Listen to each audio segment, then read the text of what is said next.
The sun hung low over Silas Ward's weathered ranch, casting long shadows across the cracked earth. 3 years had passed since he buried his daughter Clara Belle, yet her eyes seemed to walk toward him through the morning dust. Coffee grew cold in his calloused hands as he stood on the sagging porch, watching 7 women emerge from the heat haze like specters. They moved single file along the dirt road cutting through his isolated valley, their worn dresses trailing behind them. The lead woman, her face shadowed by a faded blue bonnet, walked with authority, while the others followed, their steps heavy with exhaustion but purposeful. Silas's heart pounded as memories he'd buried with Clara Belle in the small cemetery behind the oak grove stirred. At 19, Clara Belle had been bright, her dreams of seeing the world beyond their ranch snuffed out by a sudden fever. Now, as the women drew closer, dust swirling like tiny whirlwinds, Silas gripped the porch railing, his knuckles whitening against the splintered wood. The woman third from the back lifted her head, and time froze. Her eyes, green as spring grass, flecked with gold, were Clara Belle's, identical in their curious tilt and gentle intensity. Silas's breath caught. Those eyes, inherited from his late wife Ellen, were unique in this territory. Yet here they were, staring from a stranger's face. The woman quickly averted her gaze, pulling her bonnet lower. The group passed his gate without pause, their destination unclear. Silas stumbled down the porch steps, his legs unsteady. "Wait," he called, voice cracking. "Please, just a moment." The women stopped, turning as one. The leader, silver-haired and stern, stepped forward, her hand resting on something hidden beneath her shawl. "We mean no trouble, mister," she said, her voice heavy with caution. "We're just passing through." Silas's eyes remained fixed on the young woman.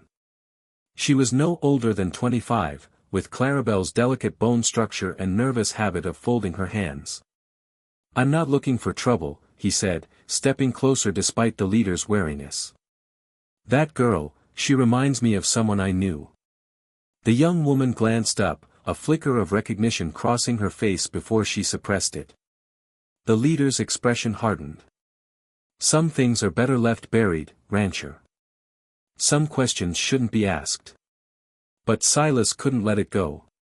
"My name's Silas Ward," he said, voice steadying.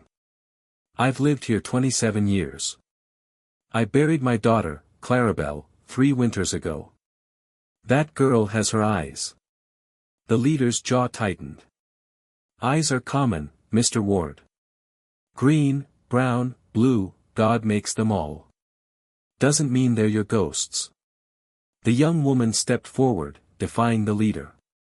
"What was your daughter's full name, sir?" she asked, her voice trembling like Clara Belle's when nervous. "Clara Belle Ward," Silas whispered, his throat tight. Her face paled. She glanced at the leader, who shook her head sharply. The other women shifted uneasily. "We need to move," the leader said. "The sun's climbing, and we've got ground to cover." "Please," Silas pressed, stepping forward. "At least tell me your name. If you knew Clara Belle, if there's any connection." "My name's Mercy," the young woman said quietly, her green-gold eyes meeting his. "Mercy Whitmore." The leader spun toward her, furious. "Mercy, no. He deserves to know, Delilah," Mercy replied, voice firming. "If Clara Belle Ward was who I think, this man might be my father." The words hit Silas like a stampede. He staggered back, the world tilting. The women gasped, but Delilah's face turned to terror. "You stupid girl," she hissed. "They're not far behind us. Now we're all in danger." A dust cloud rose on the horizon, moving fast toward the ranch. Silas's instincts kicked in. "Get inside," he ordered. "Now." Delilah shook her head. "We can't involve you. These men don't leave witnesses." "Too late," Silas said, eyeing Mercy's familiar features. "If she's my blood, running stops here." Mercy stepped closer, defying Delilah. "Mr. Ward, father, there's things you need to know about Clara Belle." Things that happened before she died. Mercy, don't, Delilah snapped. He can't know everything yet. Silas herded them toward the house. Explanations later. Those riders mean business, and my walls are thick. Inside, the sparse interior reflected his solitary life, with Clara Belle's belongings, journal, pressed flower, silver locket, preserved like a shrine. Mercy's eyes locked onto them. She wrote about her garden every day, she said softly, touching the flower. In her letters to me. Letters? Silas spun toward her. What letters? Delilah cursed, peering through the shutters. 8 riders, armed. They're surrounding us. She faced Silas. Those letters are why we're running.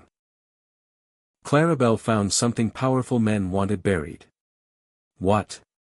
Silas demanded, securing the back door. The kind that gets families killed, Mercy whispered. Clara Belle found proof our mother didn't die in childbirth. She was murdered. A commanding voice rang out, Delilah Rhodes, send out the girl, or you won't see sunset. Silas's blood ran cold as Mercy's words sank in. Ellen, murdered. For 22 years, he believed she died giving birth to Clara Belle. Now, the truth unraveled. What did Ellen discover? He asked, rifle in hand. Land rights, Mercy said, pulling yellowed letters from her dress. Illegal ones. Mother found documents proving Samuel Crane and his men were forging deeds, bribing officials to steal land from ranchers. She was going to the federal marshal. The pieces clicked. Ellen's sudden illness, the doctor's insistence on treating her alone, the rushed burial. Clara Belle had uncovered the same truth. She made copies, Delilah added, and sent them to newspapers in Denver and St. Louis. Smoke seeped under the door as a window shattered. They're burning us out, Delilah said, cocking her revolver. Silas grabbed Mercy. There's a root cellar behind the kitchen, leading to a mining tunnel. We can reach the creek bed.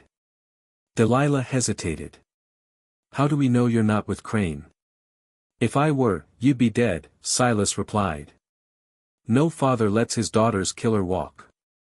He grabbed Clara Belle's journal and locket, then led them to the trapdoor. The tunnel was dark, damp, and narrow, carved by failed prospectors. Silas guided them by memory, the shouts of Crane's men echoing behind. At the creek bed, the cemetery, where Ellen and Clara Belle rested, lay a half-mile through cottonwood groves. Mercy handed Silas Ellen's letters. Mother wrote about you, how she loved you, how sorry she was for keeping secrets. Silas's eyes blurred as he read. My dearest Silas, if you read this, our worst fears are true. Crane knows I found his forged land grants. Forgive me for protecting our daughters. A branch snapped. A lone rider, rifle raised, emerged. End of the trail, he said. Crane's offering $1,000 for the girl and her letters. Jake Morrison, Silas said, recognizing him. Your father was a good man until Crane took his land. Don't talk about my pa, Jake snapped, rifle wavering. He's dead because he didn't bend. He died fighting corruption, Mercy said. Like my mother. Like my sister, poisoned by Crane's doctor when she got too close. Jake's face faltered. Clara Belle died of fever. No, Silas said, reading Ellen's letter. Dr. Henley, on Crane's payroll, killed her. Just like he killed Ellen. Horses approached. Jake's rifle dropped as doubt took hold. Help us reach the cemetery, Mercy urged. Clara Belle hid the evidence with our mother. A gunshot rang out. Jake fell, blood pooling. Samuel Crane rode forward, revolver smoking, 5 men behind him. 22 years cleaning up Ellen's mess, he said coldly. Thought Clara Belle's death ended it. You poisoned my daughter, Silas growled. Henley did, Crane corrected. Neat toxin, mimics fever. He aimed at Mercy. The documents are in Ellen's grave, aren't they? Mercy clutched the letters. Clara Belle sent originals to Washington. Federal marshals are coming. Crane's confidence wavered, but his gun stayed steady. New hoofbeats sounded, military, precise. Federal Marshal Thompson, a voice boomed. Crane, you're under arrest. Crane's men surrendered, but he aimed at Mercy. Silas lunged, taking a bullet in the shoulder but tackling Crane. Marshals pulled them apart, shackling Crane. Dr. Henley, their prisoner, confessed to the poisonings. The documents are in Ellen's grave, Silas gasped. We'll retrieve them, Thompson said. With Henley's testimony and Clara Belle's letters, Crane's finished. Crane spat, I own the territory. I'll be free in a year. No, Mercy said, holding Ellen's letters. Mother documented every bribe, every deed, every corrupt official. Clara Belle sent it all to Washington.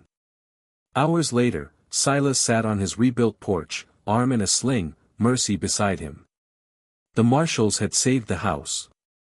The other women were free to go. What now? Silas asked. I'd like to stay, Mercy said, eyes like Clara Belle's. To learn about my sister, my mother, my family. Silas pulled her close, grief lifting. Clara Belle would have loved a sister. And I could use help with the ranch. As the sun set over the valley, justice was served, corruption exposed, and Silas's family was whole again. The past rested in peace, the future lay open, full of redemption.